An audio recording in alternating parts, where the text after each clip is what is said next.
Lucas Patrick is exactly the kind of veteran backup you'd like to see the Bengals sign to play on the interior offensive line. But is that what he'll be for the Bengals? Let's break it down.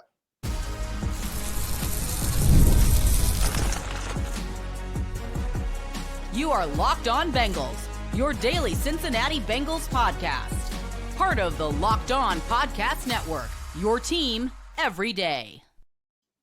What up, Bengals fans, and welcome to another episode of the Locked On Bengals podcast. I'm your host, Jake Liscow. He's your host, James Rapien, and we are Locked On Bengals on the Locked On Podcast Network, covering your team every day. Today, we dive into the upcoming visit for interior offensive lineman Lucas Patrick, a veteran, a bit of a journeyman.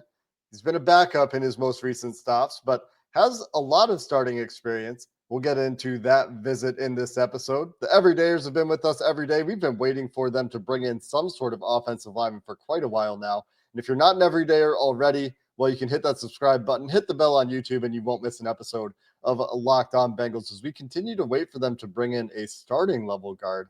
And that wait will continue. That will be one of the topics of conversation in this episode, brought to you by Monarch Money, where you can take control of your finances using promo code LOCKEDONNFL at monarchmoney.com for 50% off your first year. James Lucas Patrick said to be visiting the Cincinnati Bengals imminently.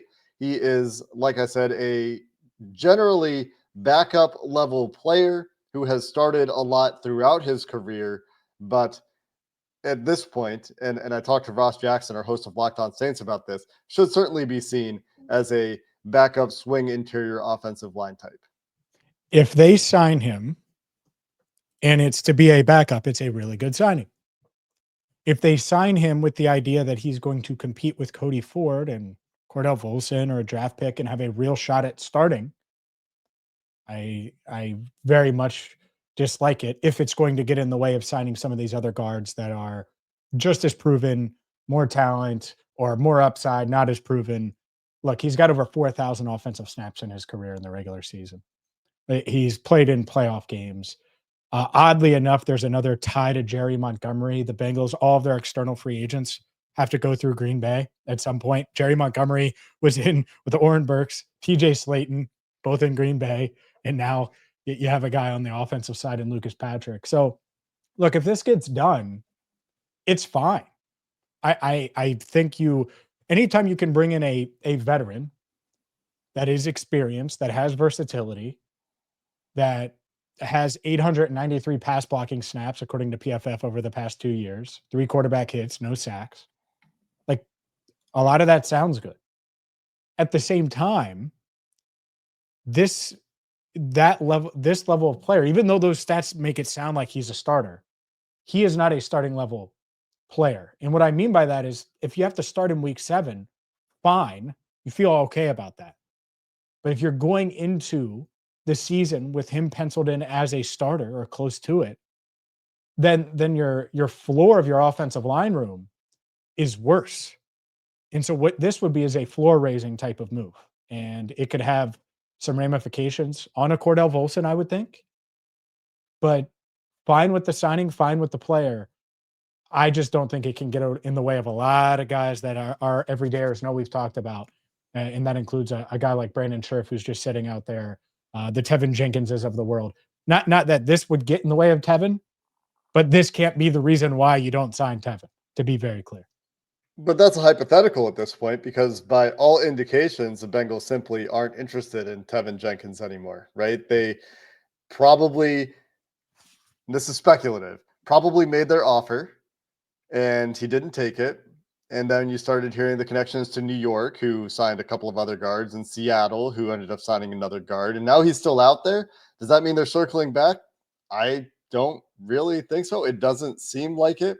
Now, whether that's because they put an offer out there and he just rejected it, that'd be one thing. Whether they have injury concerns of their own, whether there are other concerns with Tevin Jenkins that aren't injury related, the entire NFL at this point is like waiting to see what happens, I think, or waiting to be in a spot where they need a player badly enough to go talk to Tevin Jenkins. Or maybe Jenkins and his camp are just way too high on their asking price.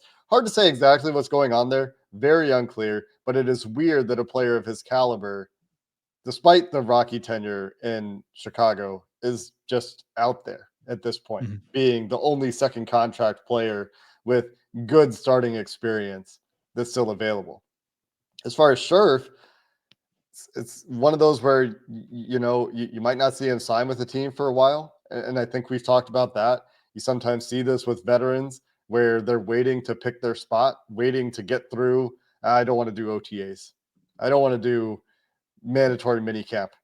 I'll deal with this later. I don't want to do the first week of training camp. You see this sometimes. Not saying that's the case with Scherf necessarily, but there are other options. The reason that I talk about those specifically is because you mentioned them. There's also, the Will Hernandez option out there, the Dalton Risner option, which coming off an ACL for Hernandez, and for Risner, just a player they haven't been interested in for a couple of years. But if this Lucas Patrick move is in conjunction with one of those moves, and one of those moves is a starting level guard, and Patrick is then your swing guard off the bench, then fine. Like a year ago, when we were asking for one more offensive line move, this is exactly the kind of player that we wanted to see.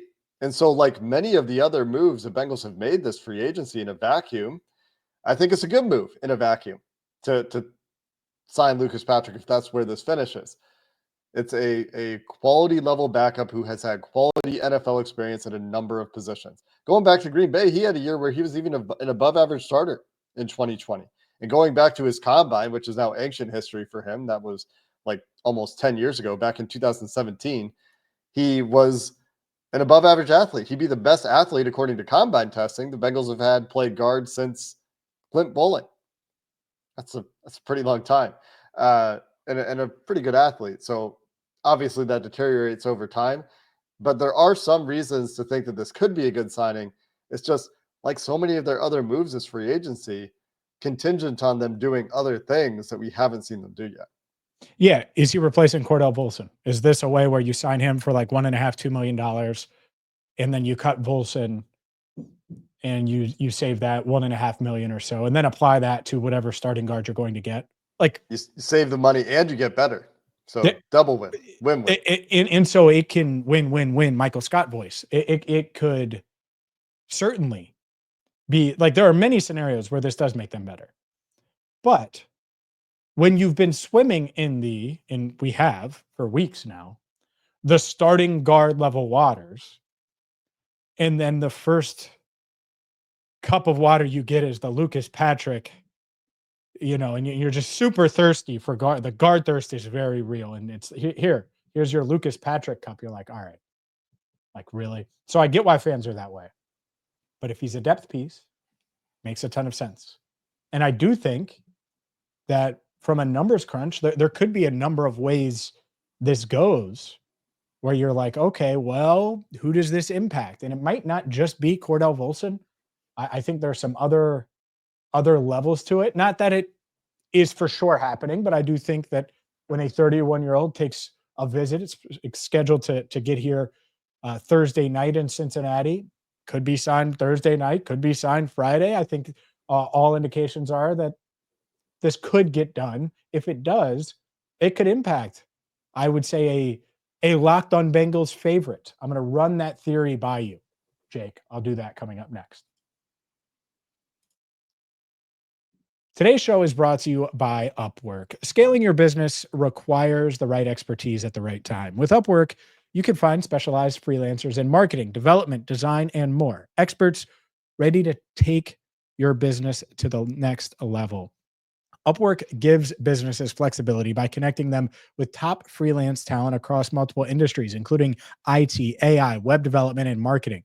Whether you need extra hands for a project or a long-term partner, Upwork makes hiring simple and affordable. And it's all about finding the right talent. And if you need help with a marketing campaign, Upwork can connect you with a freelance expert who delivered incredible results in the past. And this is about cost-effective growth. Instead of hiring full-time, Upwork helps find affordable, top-tier freelancers to scale your business efficiently. Visit Upwork.com right now and post your job for free. That's UPWORK.com, Upwork.com, to connect with top talent and grow your business today. This episode of Locked On Bengals is also sponsored by Monarch Money, who knows sometimes you check your bank account and the balance doesn't look like you expect it to. Between dining out and online shopping and entertainment, it's easy to sometimes lose track of your spending, and that's where Monarch Money comes in. It's your personal CFO. It gives you full visibility and control over your finances. And it's not just a budgeting app, it's a complete financial command center where you can track all your accounts, investments, and spending in one place.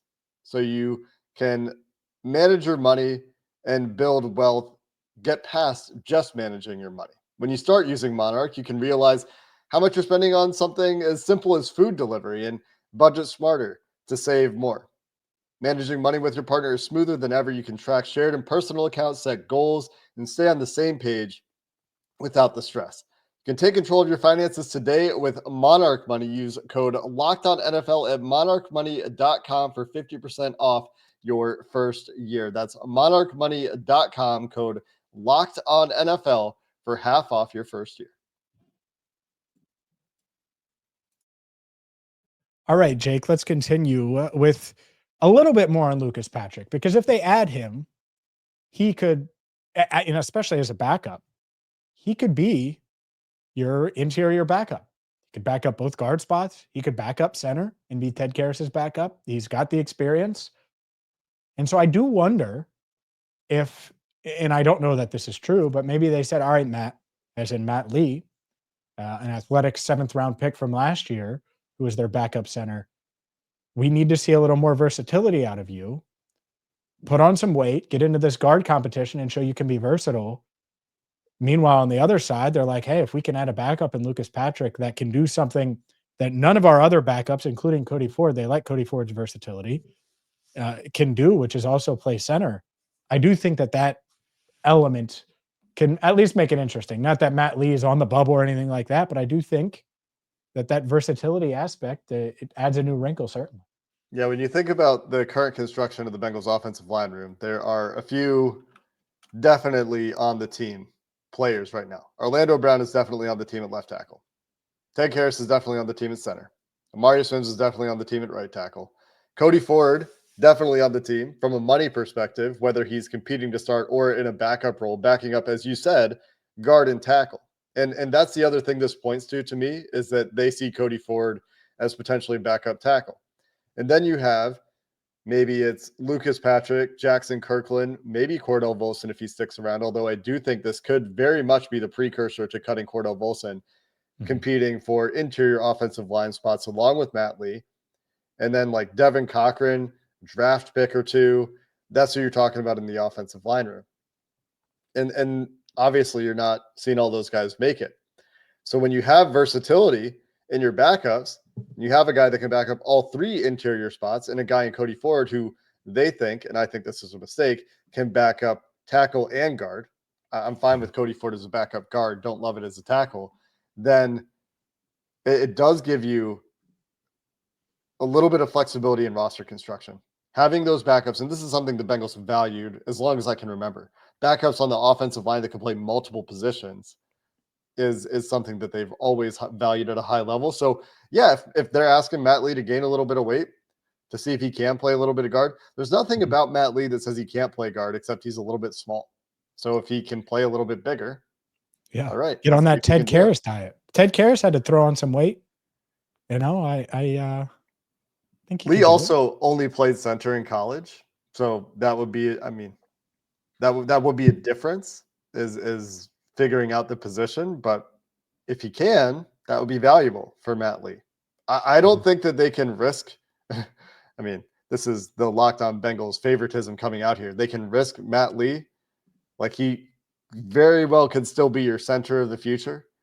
And so I don't think you want to think about moving on from him, but it is valuable nonetheless to have that positional versatility. Yeah, I think it's just the other element here is the Matt Lee part of it. I agree with you. I think the Volson element it makes a ton of sense, because instead of paying Volson, you have a guy that's better in a lot of ways, more experienced, probably a better fit, more versatile, and cheaper. And so if that's what they're doing, good for them. And also, it would be like if they plan on doing this at some point, this would be the time for Cordell, because if you're Cordell, you would want to land somewhere before the draft instead of after the draft. Well, and So can they trade him for a maybe day 3 pick? I mean, I think some team would be, especially a more run heavy team. There's a lot to like about Cordell. And, I know a lot of people don't like him, but there's a lot to like. And so you never know if you could get something. And if they could get a 7th rounder, well, then we could stop hearing about they only have 6 picks because they'd have 7. And they do need more picks. Let's be real. Even if it's a 7th round pick, I mean, having the picks. Last year, having 10 picks, this side note, why? I hate it. I'm so mad at last year's draft. And their last pick is a good one in Matt Lee. But it does bring up a tangent that we don't need to get into too much today. Another Howie Roseman. I wish you were the Bengals GM. Just so good at playing for future picks. Like, doesn't devalue future picks, I think, in a way a lot of NFL teams do. And as a result, piles up picks better than most NFL GMs. Not the only GM that does this, but does a really good job of playing with future picks. Anything else on Lucas Patrick and the potential ripple effects there, James? No. Great depth piece. Not a starter. Depth. Yeah. Depth. I think the last idea for me here is we'll see what the money is. The money tells us often with the Bengals what their plans are for if they get it done, of course. If they get it done. But the reason I say it is you look at the PFF projection for Lucas Patrick at a 1-year, $2 million deal. If that's the case, I think that would tell us that's backup money. Mm-hmm. Fair. Let's talk about another contract that may impact the Bengals. Danielle Hunter agreeing to a significantly larger by a factor of at least 10, probably, contract extension with the Houston Texans, and that certainly could have an impact on Trey Hendrickson. Plus, we're going to sneak in a couple of your mailbag questions here. We'll do that to finish the show next. The NCAA tournament is here, and so is the Bracket Breakdown. Locked On Podcast Network and Amazon Fire TV channels are teaming up to deliver NCAA tournament coverage like never before. Watch studio shows featuring former players and Locked On's local experts as they guide you through every upset, buzzer beater, and bracket matchup. Stream it all for free on Amazon Fire TV channel. Search Bracket Breakdown to see it all for free. It's your team every day.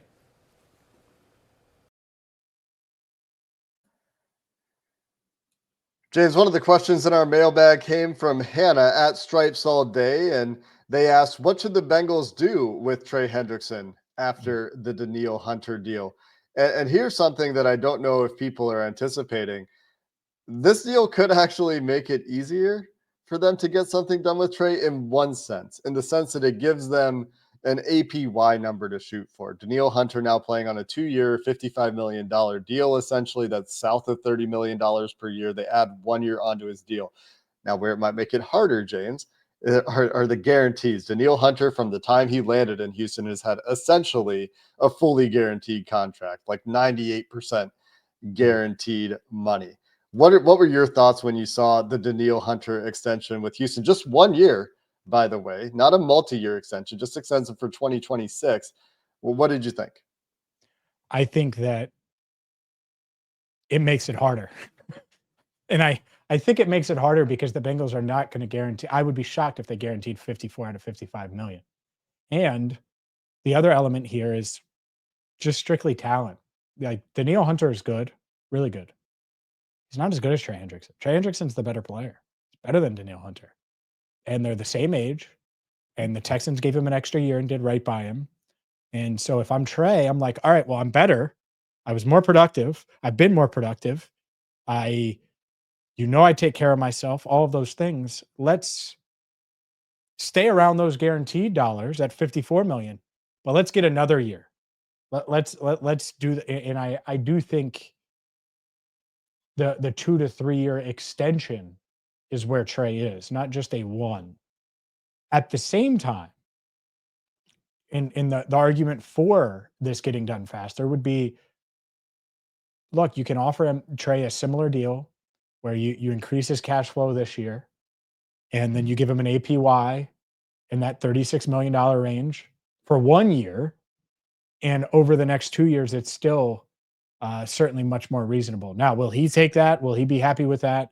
Will the Bengals be happy with that? If I'm the Bengals, and maybe I'm wrong on this, but I would want him under contract through 2027. If you do the 1 year and it's 25 and 26, like, does this come up again next year? Like, I'm sick of dealing with this. And it's something that I would want to get hammered out, so you're not having to deal with this again next offseason, because I would expect Trey to play well this year. I think that is something that is probably something we've not discussed quite enough, is they're probably sick of dealing with it too. Sure. A guy who's asked for new contracts multiple times. Not that it's absolving them. I'm not saying that to take blame away from the Bengals, but I do think that if you were to put yourself in their shoes, they're probably sick of it too. Thinking that they've got a player who's asking for a new contract with 2 years left on his deal. Then the next year it comes back up, of course, because you didn't deal with it the previous year, but you'd already given him extra money. Not to say that Trey doesn't deserve more money. Again, not to absolve the Bengals front office and all this, but as much as you could put yourself in the shoes of an NFL owner, you could imagine that it would be annoying to deal with year after year. But you mentioned, even if you think Trey is better than Danielle Hunter, which certainly a better pass rusher, almost certainly a better overall player, but I do think they're close. I don't think they're worlds apart. If you wanted to go, and Danielle Hunter lands at about $27.5 million per year, right? Overall APY on the remaining 2 years of his deal. With a big cash flow raise this year, that gets him probably via a signing bonus. The Texans can use void years if they want. The Bengals should be considering using void years with Trey Hendrickson to push those cap numbers into the future, relieve the cap hit impact over the next couple of years. Expect to see this with Jamar Chase too, where they're pushing off his big cap hits at least a couple of years with whatever that contract looks like with a potential option bonus. But if the Bengals need to beat $27.5 million, say they need to get to $29.5 million. Say that's the Trey Hendrickson demand. You need to get to 29.5 over 3. And a lot of people have pointed to the $16 million salary for Trey in 2025 and said, well, okay, that means they need to get another $74 million in 2 new years. I mean, that's a lot of money in 2 new years of a deal. That's, what is that, 37 million in 2 new years? That's crazy. That's a lot of money. And it's still going to be a lot of money, but it is worth remembering that when Trey signed that 1-year extension and they got him that raise, it was a $21 million 1-year extension. And Trey's camp's perspective on this is probably that is making up for him being underpaid previously, and that he's still been underpaid even with that 1-year extension. But from the Bengals' perspective, they're thinking, yeah, maybe you have a $16 million salary here, but you were given a $21 million extension previously. Mm-hmm. And that's what they're working on. So then you think, well, now I need to cover, what would that leave? $70 million, $69 million over 2 years, which is still a lot of money, but it's a little bit less money if they were looking at a 2-year extension to get to something approaching 30 million APY over the 3 years, including 2025. Yep. And that's the challenge. I think they can get there. I don't think it's imminent. I'm going to hammer that home. And now by the time you watch this, maybe things have changed. It just does not feel like this is something that's going to get resolved in 24 hours. Now that the Bengals brass is on it, maybe that happens, and it does. And we have to do an emergency pod, which we will obviously do. But yeah, I truly think that Trey's camp is probably unbothered by the Danielle Hunter contract, because they're probably above that anyway. And because they're just looking for more years, and they're looking at 55 million over the next 2 years. And it's like, okay, well, it's just a hard comp, and it's a hard sell. Meanwhile, the Bengals may try to use that. And if they do, and they are willing to guarantee money, then maybe they can sweeten it enough to get Trey done for the next 2 years. And maybe that's what they want. They say, you know what? We're probably going to draft an edge this year. If we can have Trey for 25 and 26, we'll make most of it guaranteed. And this is how we're going to get it done. I'd be surprised, but maybe that's the route they go. And by the way, if you're Trey Hendrickson and you can make 54, let's just say it's $55 million guaranteed over the next 2 years, and it's just guaranteed straight up. That's some security And that's some real money. I mean, that's almost as much as your 4-year deal was initially with the Bengals, that 4 for 60. Yeah. And if it would be guaranteed, that gives you some peace of mind, no doubt. Yeah. The big question there would be the guarantees. And if the Bengals were to do those guarantees for Trey Hendrickson, that would tell you something about a potential change in the way they're doing business. And it wouldn't necessarily just be the flash in the pan that it was for T. Higgins and for Jamar Chase, and would tell you that, okay, this is going to be potentially the way they're doing business for some of those bigger contracts at this point. Will be more surprising, though, with a player in his 30s than a player going into a second deal in T. Higgins. James, let's wrap up with one more question here. T-Bone, if the Bengals don't go defensive line in round 1, ask T-Bone, who is a realistic BPA you'd be okay with them taking? T-Bone thinks it's DL or bust because of this free agency class so far. It is not DL or bust. I mean, I'm going to go down. You want me to just go down the list right now that I'm open to? Ashton Genty, Will Campbell, Armand Membu, and I get it. Some of these guys are probably gone. Tyler Warren, Colston Loveland, Mike Green, Malachi Starks, Derek Harmon, James Pierce Jr. I'm not completely out on him yet. Jahad Campbell. I mean, I'm out on Kenneth Grant now just because you already have your nose. Nick Imanwari. And by the way, Imanwari is got a visit scheduled with the Bengals, so that's interesting. I'm not necessarily open to him at 17, but I just want to mention the other visit. Josh Connerly Jr. also set to visit the Oregon offensive tackle. But yeah, I mean, there's a lot of guys I just named there. I mean, linebacker, defensive tackle, I'm open to for sure, and defensive end. But the tight ends, the running back, there are a lot of guys I think that I would consider at 17 if they go strictly BPA. I do get it though, because right now it's looking more and more like trenches is going to be their far and away biggest need. I think Kelvin Banks, another one, Texas tackle who, based on his size, some people are projecting inside, 21 years old, great pass protector in college.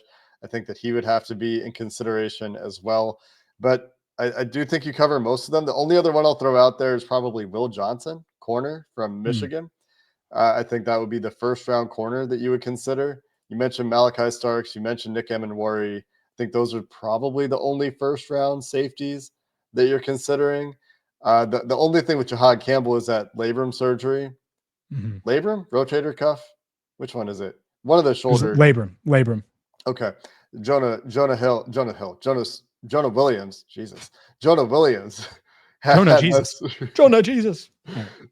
Jonah Williams had that surgery, and it does take time to recover from. So that'll be interesting to see if teams think that that's going to knock him down a bit, given the risk that he doesn't play until, maybe December or something like that. But that's a whole lot of positions, James, that you just mentioned that I think the Bengals should be open to in some capacity. But I do want to acknowledge here at least that their free agency has made it harder to feel good about going into the draft thinking BPA. Like they are pigeonholing themselves in a way that we wanted them to avoid. And I think part of it might be because they think, all right, we are going to be able to, like, BPA is going to be one of these defensive linemen. Like I wasn't going through all the defensive linemen there because I think everyone has been focused on them, but like they may love the idea of Derek Harmon at 17. They may love the idea of going after a Walter Nolan, who on paper would fit from what he would bring to their defensive line room. So I don't know. I think that's interesting. A name that I don't think will be there, and I don't think they'll necessarily be interested because he's a tweener linebacker guy, but Jalen Walker as well. If they had a plan, I'm just going to throw his name out there. He's third on Dane Brugler's big board. And I do think he's going to be a little lower than that. I don't think he's necessarily going to go top 5, but I do think he's intriguing. Would be shocked if the Bengals picked him, but I'm just naming him because he's another prospect we haven't talked about. Honestly, just not even terribly interested there for what they need right away. Like you would have to think he's a really good off-ball linebacker because that's what you would have to do in year one. And then you would have to think he's an impact off-ball linebacker for you in year one, I think, to justify that pick. Yeah. But I mean, and that's probably Campbell too, But I think there's more to Campbell in that sense. Yeah. I don't know. it'll be interesting to see what happens with these guys now on when we get to the draft, because very divisive prospect Jalen Walker, to the point where there are people that have said, I wouldn't touch him in the first round, period. Mhm. And then you got Dane Brugler, who has him third on the big board, and so a Shamar wide Stewart's range. another one. Shamar Yep. Stewart's another one that's divisive. Very divisive. And Yeah. then what the Bengals, I think in the NFL, Mike Green and James Pierce are probably divisive because of their size limitations and Yep. the direction the NFL is going, the direction the Bengals are going, where, yeah, we've talked about the potential that they'll go lighter for edge, but if you're going to play four down linemen and try to two gap stuff, you might need the bigger edge players. So we'll see. But the point is ideally they're not pigeonholing themselves. Mhm. But the Bengals definitely have a recent trend of, yeah, they're doing a good job of marrying BPA with need in the first round, but a lot of times it's been a pretty clear, we need this position pretty badly. We have to draft it right now. Yeah, honestly, I think the only time I don't necessarily know if they did that with Myles Murphy. I think it was tough with Dax because of the way the coaches have used him. We probably feel differently if they had used him the way they should have. But Amarius, they did a good job with Amarius. Yep. There's no doubt. But if they had gone and taken the Toledo corner, right? Like we talked about him last year at this time, like you want to get yourself to a point where you can just go with, and I do think Mims was the BPI. I think they would have taken him over guys that were drafted ahead of him. But you don't want to bank on that, because I do think that these defensive linemen, like you said, are much more divisive in NFL circles than they are. And that's why you want to be open to other positions. Because if Colston Loveland's 8 on your board and the best trench player is 15th, well, I mean, to me, it would be clear which way I would go. And that's what I hope that their mentality is. That's why the Bengals use those 1A, 1B, 1C buckets, because maybe 7 and 15 are both 1B. Oh, and then they're the same kind of player. But plenty of time to talk about the draft. We will certainly continue to dive into that further as we have more clarity on what this free agency group will look like. And we're still waiting for another move, but they've left us waiting in the past, and hopefully that's not the case this year. Until next time, thanks for listening to this episode of the Locked On Bengals podcast. Hoo day, and have a good one.